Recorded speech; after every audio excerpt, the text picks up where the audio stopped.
तो सूर्यदेव का रोशनी गर्म हो गया। आज भी ऐसा स्थिति, जब प्रभु राम ने धरती पर विनाश नहीं किया था असुरों का, तब भी ऐसा स्थिति उसी समय था। और क्या हो रहा था, ये शुल्क का मैं आप लोगों को समझ रहा हूं, क्योंकि मैं उसको एक कंपैरेटिव सिचुएशन को आपको बताता हूं। उसी समय क्या समय था, इसी समय क्या समय था, क्या हो रहा था, आज भी क्या हो रहा है।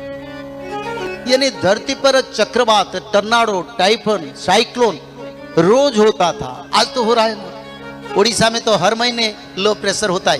10 महीने हो गया बारिश बंद नहीं हुआ, 10 महीने हो गया बारिश कंटिन्यू रहता है। बिरजा क्षेत्र पर डायरिया, वोमिटिंग और बीमारी फैला है। हार्ट अटैक में बहुत लोग मर रहे हैं, छोटे छोटे बच्चे मर रहे हैं। समझ लो, ऐसे ऐसे चाहते चाहते परिवर्तन होगा। किसका किसका टिकट लगेगा मेरे को पता नहीं। अभी भी समय, त्रिकाल संध्या, भागवत पठन, माधव नाम, उद्धार। हार्ट अटैक इतना बढ़ता है और रोज चक्रवात होता है विश्व में। सबसे पाप करने वाले देश में ज्यादा होता है। जैसे बताना नहीं, European country, American country, mid east में ज्यादा साइक्लोन और बारिश के तांडव देखते हैं। और इधर उत्तराखंड में प्रभु संकेत देते हैं जे आगे विनाश होगा। ये भविष्य मालिका में एक लिखा है, अंग बंग कलिंग सर्वे जीवे प्रलय रे, उड़िया में लिखा है। इसमें उत्तराखंड, बिहार, बंगाल, उड़ीसा जल प्रलय में नष्ट होगा, ये पहले से लिखा है। उत्तराखंड से शुरू हुआ, उत्तरे साजिब, दक्षिणे गाजिब, पूर्वे न रहिबे केही, झाड़ बाड़ माड़ी रहिबे जतिकी, कुलक को विहन से। भविष्य मालिका का उड़िया पंक्ति में आपको समझाता हूं। उत्तर दिशा में हिमालय की तरफ से विनाश का संकेत, उत्तर दिशा में जो देश है वहीं पर विनाश का संकेत आप लोग देखेंगे।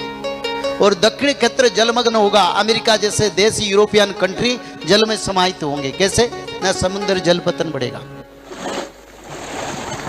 पूर्व में जापान, इंडोनेशिया, थाईलैंड, चाइना, कोई देश से स्थिति नहीं रहेगा।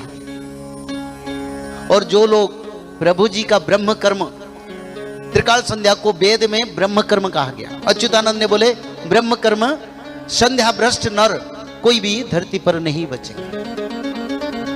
संध्या जो नहीं करते त्रिकाल संध्या, वो नहीं बचेगा, ये लिख दिए।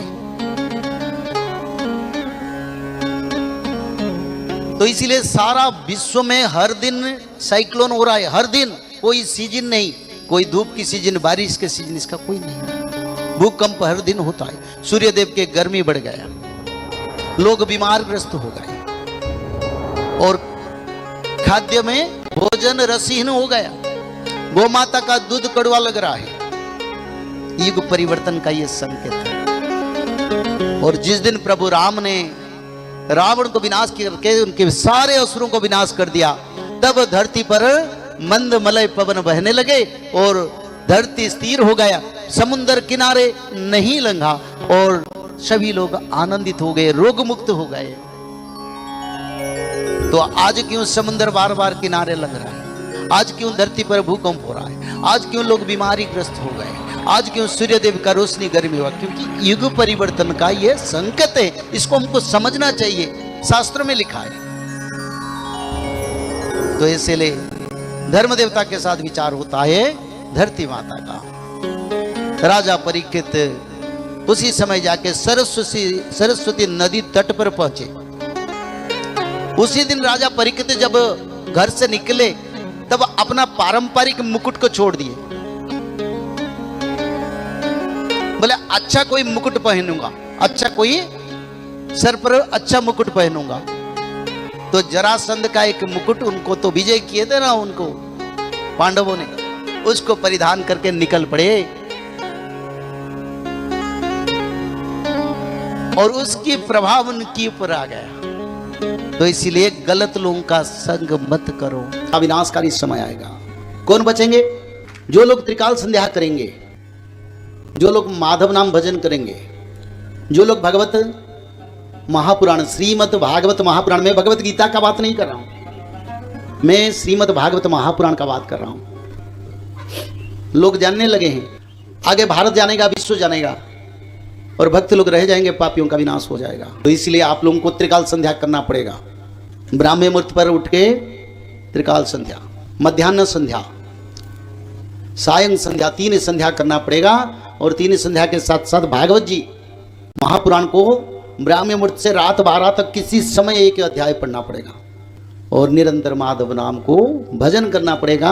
जय श्री माधव। जल प्रलय, महामारी और भूकंप, अग्नि प्रलय, वर्ल्ड वार 3 और महाविनाश, ये तो एक दिन होना ही है। लेकिन इस सब से आप बच कैसे सकते हैं? सबसे पहले नॉनवेज खाना छोड़ दीजिए, अंडा भी नहीं खाना है, और किसी भी तरह का नशा मत करिए, और गलत काम मत कीजिए, और सत्य, प्रेम, दया, क्षमा और शांति का आचरण कीजिए। और 3 चीज कीजिए। उसमें से सबसे पहला है त्रिकाल संध्या यानी त्रिसंध्या। उसको दिन में 3 बार करते हैं। जैसे सुबह में करते हैं ब्रह्म मुहूर्त में, सुबह 4 बजे से लेकर के 6 बजे के बीच में आप कभी भी कर सकते हैं। लेकिन आपको समय नहीं मिला तो समय आप आगे पीछे कर सकते हैं, आधा घंटा 1 घंटा पीछे कर सकते हैं। दोपहर में 11:30 बजे से लेकर के दिन का 1 बजे तक कर सकते हैं उसके बीच में। शाम को 5 बजे से लेकर के 6:30 बजे तक कर सकते हैं। दिन भर में 1 बार नहा के त्रिकाल संध्या जरूर करें। बाकी समय आप हाथ पैर मुंह धोकर भी कर सकते हैं, और 3 बार आप श्री गंगे बोल करके स्टार्ट कर सकते हैं। जो दूसरा उपाय है वो है श्रीमद् भागवत महापुराण पठन। दिन में 1 अध्याय जरूर पढ़ें, दिन भर में 1 अध्याय जरूर पढ़ें। वो भी ना हो सके तो 1 पन्ना तो जरूर पढ़ें। अगर उतना भी समय नहीं है तो 1 श्लोक जरूर पढ़ें। तीसरा उपाय माधव नाम का जप करें, निरंतर करें, कोई भी काम करते हुए करें, हमेशा माधव नाम का जप करें। त्रिसंध्या का पीडीएफ, श्रीमद् भागवत महापुराण का पीडीएफ और भविष्य मल्लिका का फ्री ई बुक भविष्य मल्लिका पुराण, ये सब आपको डिस्क्रिप्शन बॉक्स में मिल जाएगा। भविष्य मल्लिका के बारे में अधिक जानकारी के लिए आप भविष्य मल्लिका के वेबसाइट पर संपर्क कर सकते हैं भविष्यमल्लिका.com। और अधिक जानकारी के लिए भी कल्कि अवतार ऑफिशियल चैनल को देख सकते हैं, जहाँ पर मल्लिका के बारे में खुलकर बातें रखी गई है, जहाँ पर आप लगभग 1000 जितना वीडियो आपको देखने को मिल जाएगा। और भी आपको अधिक जानकारी जानना है त्रिसंध्या के बारे में और कोई आपको सवाल है तो नीचे दिए गए नंबरों पे आप संपर्क कर सकते हैं।